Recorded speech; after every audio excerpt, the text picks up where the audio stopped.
Last week on Masterpiece. So what does a mental boundary look like? I'm glad you asked. I want you to go find a rope, nothing less than 12 inches, and lay it across a kitchen or a family room floor. Let one side of the rope represent your mind, and the other side represent people, places, and things. You see, the rope symbolizes the boundaries which separate your mind, part of your internal world, from the people, places, and things, which is your external world. Now, I want you to write down on a piece of paper your thoughts, habits, and people, like family members, co-workers, social events, affairs of the world that have some access to your thought life. Now, ask yourself the following questions. 1, how much time is allocated towards the people, places, and things in your life? 1 meaning very little, and 5 meaning somewhat, and 10 meaning total consumption. Number 2, are the majority of your thoughts you are having during the day all about certain people, places, or things, mainly positive or negative? In other words, who are you giving your thought life to? We have grown accustomed to our lives being set on autopilot. As we rearrange our schedules to make sure the daily routines, events, obligations are properly attended to, we fail to carve out some time to land in order to refuel our body, our mind, and emotions for the journey ahead. As a result, giants, stress, discord in our relationships, unaddressed insecurity, anxiety are causing havoc in our lives. Our emotions and thoughts are at odds with each other, therefore giving rise to mental and physical fatigue and emotional instability. We have become everything to everybody that self is lost in the mix. But this is a new day, and we are taking back our identity. We are slaying those giants of stress and anxiety and depression by employing boundaries, mental boundary, relational boundary, and personal space boundaries. These boundaries will undergird us as we master life rather than life mastering us.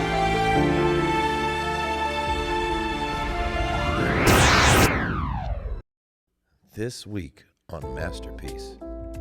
Greetings, beautiful ladies. I am Cheryl Brown, and welcome to our show, Masterpiece. I say our show because we're on this journey together, where we're growing from the inside out in order to transform from being a piece of art to a masterpiece.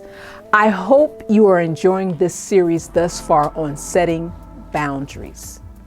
It is important to establish boundaries so that self does not become hidden by the identity of others.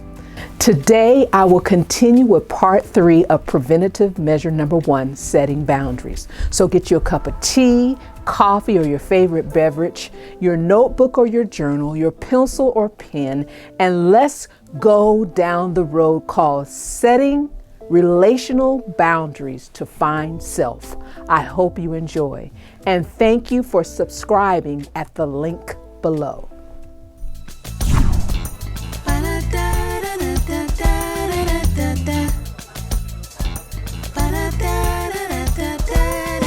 Unique, you're special, you're amazing, you're awesome, you're brilliant, you are a masterpiece.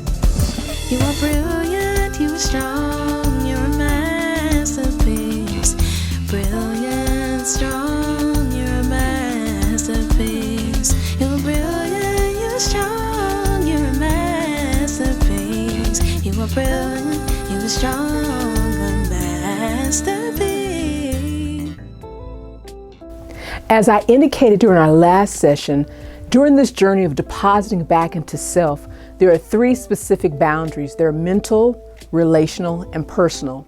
And I consider these boundaries to be game changers from the standpoint that all women who are in desperate need of having a life balance between preserving self and serving others. Let's closely look at another game changer, which is called relational boundaries.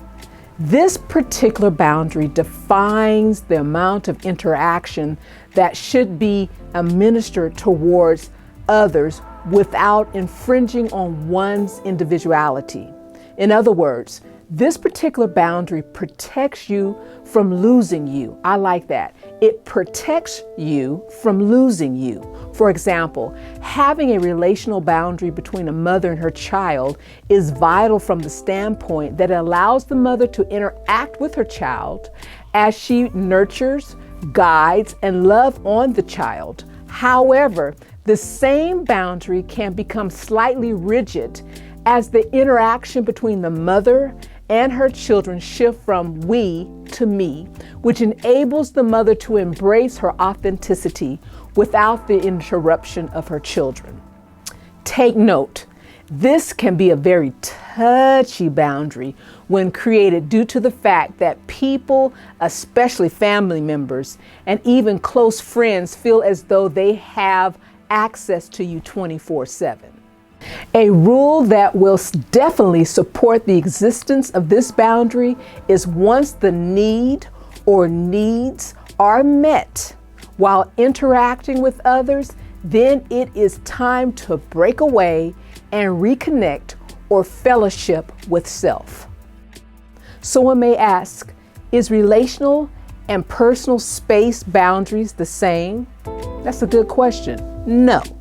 Relational and personal space boundaries may appear similar from the standpoint that both define how much of self should be given during the course of interacting with others. But the distinct difference between the two, you want to write this down, is that relational boundaries prevents an individual from completely surrendering self, losing self in the mix, while interacting with others, as opposed to personal space boundaries gives the individual the opportunity to take out time to pamper self through enjoying activities, as I indicated, spa treatments, reading a good book, going to the movies by yourself. Relational is protecting self, write this down.